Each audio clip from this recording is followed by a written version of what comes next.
جب امام حسین کی شہادت کی خبر مدینے تک پہنچی تو بشیر نے مسجد نبوی میں اعلان کیا کہ اے مدینے والو، اب یہ مدینہ رہنے کے قابل نہ رہا، کیونکہ حسین کو کرب و بلا کے میدان میں قتل کر دیا گیا۔ تاریخ نے لکھا مسجد نبوی کے ساتھ امام علی علیہ السلام کا گھر موجود تھا، اور اس وقت اس گھر میں بی بی ام البنین رہتی تھی۔ جیسے ہی بی بی کے کانوں تک یہ آواز پہنچی، بی بی نے اپنے پوتے فضل کو بلایا اور سہارے سے مسجد نبوی کی طرف رواں ہوئی، کیونکہ آپ کی آنکھوں میں موتیا اترا ہوا تھا۔ آپ دیکھ نہیں پاتی تھی، بس عصا اور اپنے پوتے کے سہارے سے جب مسجد نبوی کے قریب پہنچی اور بشیر کو آواز دی، اے اعلان کرنے والے، کون سا حسین مارا گیا؟ بشیر رو کے کہتا ہے، اے بی بی، رسول اللہ کا نواسا بی بی فاطمہ زہرا کا بیٹا حسین ابن علی قتل کر دیا گیا۔ بی بی نے روب سے پوچھا، اے بشیر، اس وقت عباس کہاں تھا؟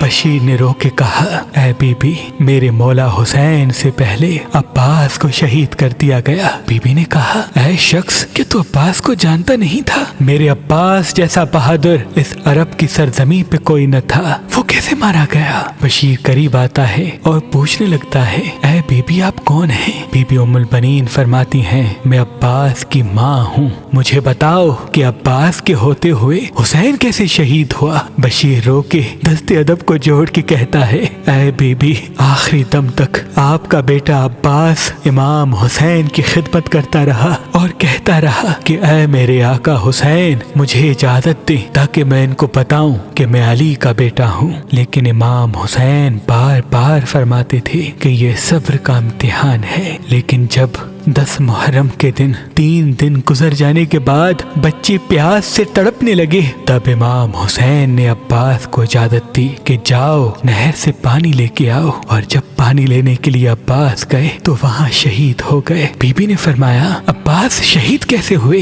بشیر کہتا ہے، اے بی بی، عباس کے سر پہ قرص لگا۔ بی بی ام البنین جلال میں کہتی ہیں، اے بشیر، کیا تجھے معلوم نہیں کہ عرب کی سرزمین پہ میرے عباس سے بلند کسی کا قد نہ تھا؟ کون تھا جس کا قد عباس سے بھی بڑا تھا؟ بشیر رونے لگا اور کہنے لگا، اے بی بی، عباس سے بڑا کسی کا قد نہ تھا، لیکن عباس پہ جب ظالموں نے تیروں کی بارش کی تو ایک تیر آپ کے بیٹے عباس کی آنکھ میں لگا۔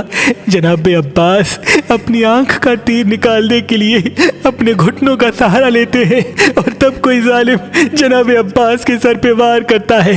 بی بی کہتی ہے، اے بشیر، میں نہیں مانتی، اگر آنکھ میں تیر لگا تو میرے عباس نے اپنے ہاتھوں سے تیر کیوں نہیں نکالا؟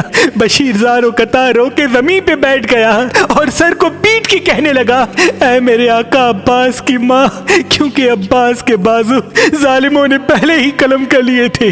میرا مولا عباس جیسے ہی تیر نکالنے کے لیے جھکتا ہے تو سر پہ وار ہوتا ہے اور آپ گھوڑے کی زیر سے زمین پہ آتے ہیں۔ بی بی ام البنین زمین پہ بیٹھتی ہیں، اپنے دونوں ہاتھ سر پہ رکھتی ہیں اور زارو قطار روتی ہیں اور چیخ کے فرماتی ہیں، اے میرے آقا دادی زینب، مجھے معاف کرنا۔ اتنے میں بشیر پوچھتے ہیں، اے بی بی، آپ کا بیٹا عباس شہید ہوا اور آپ بی بی زینب کا نام لے کے رو رہی ہے؟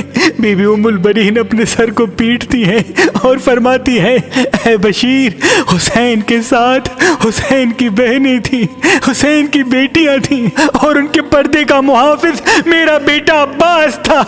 اللہ جانے میری آقا دادیوں کے ساتھ کیا ہوا ہوگا۔ بس بی بی اپنے پوتے کو کہتی ہیں، اے فضل، مجھے جنت البقیع لے کے چلو۔ جنت البقیع تک آتی ہیں، بی بی فاطمہ زہرا کی قبر پہ خود کو گراتی ہیں، خاک سر پہ ڈالتی ہیں اور فرماتی ہیں، اے رسول کی بیٹی، مجھے معاف کرنا، میرا عباس آخری دم تک آل رسول کا غلام بن کے رہا، لیکن افسوس رسول کی بیٹیوں کا پردہ بچ نہ سکا۔ لیکن افسوس رسول کی بیٹیوں کا پردہ بچ نہ سکا۔